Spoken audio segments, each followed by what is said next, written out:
Berkaitan dengan rawatan, ada seorang sis di atas tadi dia kata saya kalau boleh nak elakkan daripada ambil painkiller. Ada yang kata saya cuba berbekam tetapi tak hilang juga sakit kepala. Dan di sini sis Rosyazliza ni bertanya, saya ingin bertanya ada tak alternatif lain selain ambil painkiller ni? What is Dr. Khoo punya input ataupun opinion berkenaan dengan alternative treatment macam acupuncture ke, aromaterapi ke, ayurvedik ke, benda-benda lain yang dikatakan boleh melegakan gejala-gejala sakit kepala ataupun migraine. Your opinion, doktor? Okey. So saya anggap soalan ni pasal migraine kita jangan sebut sakit kepala disebabkan oleh punca-punca lain. So kalau katakan ikut migraine, apa yang saya akan cerita seterusnya adalah mengikut kajian lah, bukan saja pendapat saya seorang ya. So kalau katakan saya sakan seseorang individu ada migraine, sebenarnya jangan putus asa sebab kebanyakan masa orang pergi jumpa doktor, doktor family ke, doktor klinik kesihatan ke dan sebagainya, sebut ada migraine, apa plan seterusnya adalah bagi painkiller, ubat tahan sakit. So migraine sebenarnya ikut rawatan dia ada dua jenis. Dua jenis. Satu kita panggil prophylaxis, prevention ataupun pencegahan.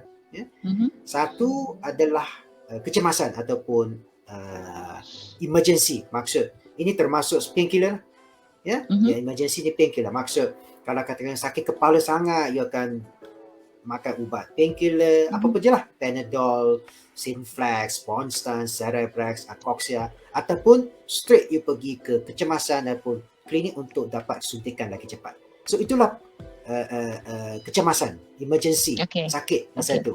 So you memang nak sesuatu untuk membantu kamu. So ini memang semua orang akan tahu, sakit kepala, ambil ubatan sakit. Betul tak? Itu memang logik. Betul. Tapi apa yang saya nak sampaikan message untuk malam ni adalah migraine sebenarnya boleh dirawati, bukan bergantung pada sakit kepala. Sebab orang semua tahu kan sakit kepala tak boleh makan lama sebab dia akan jadikan buah pinggang rosak, dia akan jadikan ada pendarahan dalam perut dan sebagainya, tak bagus. Itu saya pun memang tak menggalakkan.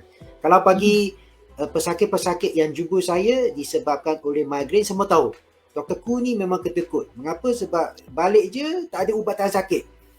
Memang saya tak suka. Sebab kalau katakan you jumpa saya sebab sakit kepala disebabkan oleh migraine, saya bagi ubat tahan sakit. Apa perbezaan kalau you nak jumpa saya dengan doktor lain? Betul tak? You nak satu jalan penyelesaian, you nak solution supaya tak payah bergantung pada ubat sakit. That's why saya tak bagi. That's why you tengok saya bagi balik discharge ubat memang ketekut. Orang kata doktor ni pelik tak ada ubat tahan sakit pun. Dah datang sebab sakit. So saya akan pulang ke topik ini. Yang penting ialah pencegahan, prophylaxis. So apa maksudnya? So itu juga ubat, tapi ubat ini adalah digunakan untuk mengurangkan kekerapan dan juga intensiti sakit kepala itu. So ubat ini, apa dia punya mekanisme? Dia bukan sakit kepala tau. So jangan ingat, saya makan ni waktu sakit kepala. Tak, dia efek dia tak serta-merta. Ubat ni adalah untuk kalau ingat tadi apa yang saya cerita, sakit migraine, sakit kepala ni disebabkan oleh bahan-bahan kimia dalam otak kita kan. So itu saya tak nak cerita panjang, sebabnya kuliah yang sangat panjang dan juga boring sebab chemical kan.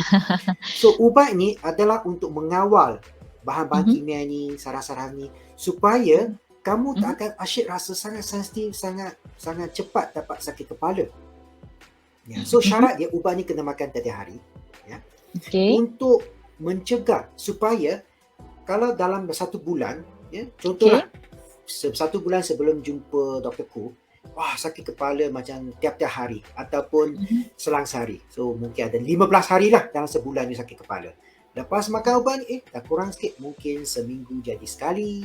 Dan lepas sebulan kedua, mungkin 2 minggu jadi sekali. So itulah sebenarnya cara yang betul untuk rawatan migraine. So sangat penting adalah you kena jumpa doktor untuk dapat pengesahan memang betul-betul migraine dan kita boleh start ubat tersebut. Dan ubat itu, mengapa kita boleh bagi untuk makan tiap hari? Sebab itu ubat dia selamat, disahkan selamat. Baru kita boleh bagi. Dan come Okay. back to soalan yang tadi Dr. Mala cakap yang alternatif itu. Alternative. Right. Saya tak boleh katakan saya sokong ke atau tak sokong sebab kalau ikut evidence-nya dia tak kuat. Apa yang kita nak sampaikan malam ni, saya tak boleh bagi benda yang berdasarkan pada pendapat saya. Saya kena bagi pendapat berdasarkan pada bukti-bukti saintifik. So dia tak kuat. Alternatif tak kuat. Dia mungkin bisa melegakan tapi dia tak address the real problem. Okay.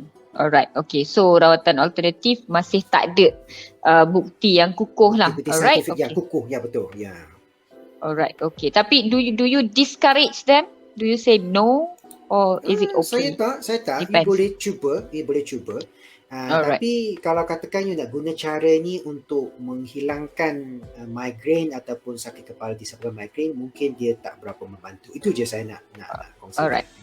Okay. Alright.